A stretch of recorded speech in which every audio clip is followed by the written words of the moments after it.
How could we improve our mental health support systems in Canada?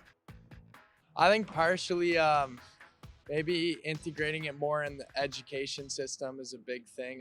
I know it's a lot of students are struggling with that stuff, and you don't get a lot of that support in school without going out of your way for it. So I think more readily available support in education, that's a big part of it for me.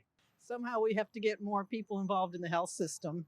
I don't know how to do that. I don't have the answers for sure, but it's getting pretty bad. People can't get the help they need, and so I don't want it to become like United States. You know, a gun is the answer to the problem. Just listen to the people. Don't just push away people because there's stigma. Because I have BPD, and my mental illness is often stigmatized by all these mental health professionals that are supposed to help people like me. Just don't tell us that we're too much for you to deal with. Just listen to us, listen to our stories, listen to our problems instead of just pushing us to the side. Engage people who work in that field to understand what's happening on the ground, people who are experiencing mental health challenges and issues, families of those people, and experts who work with individuals in that space. I think you can only get options if you engage all that experience it. I don't think anybody wants to be responsible for people with mental health issues. I think that's probably an underlying issue, like a root cause. Everybody's just swept under the rug as if it doesn't matter. I guess you start with the destigmatization of just mental health services in general, whether that's like making it so people feel like they're able to ask for help without feeling ostracized or embarrassed. And yeah, I guess that's the first major thing.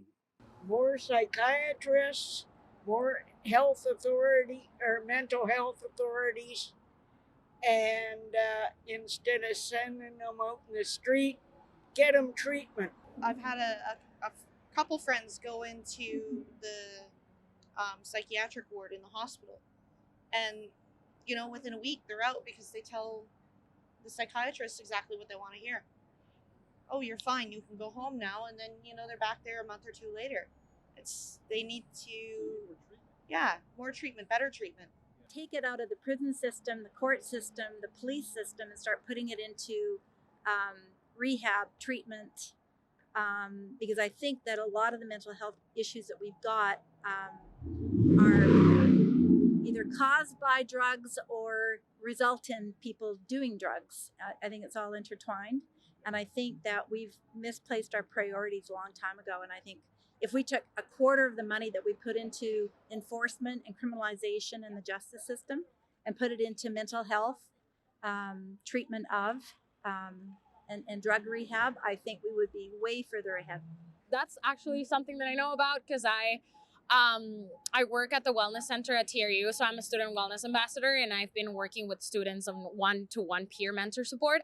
I feel like throughout Canada, it's just like there's like a huge lack of people not supporting mental health issues, mental health problems. I feel like there's also a stigma and a little bit of a taboo where people feel like, oh yeah, this person is depressed and you should go back to work. Like, just because you're sad, it doesn't mean that you're incapable. Well, one of the most important things that you can do right now is make sure that you're supporting primary care and family medicine.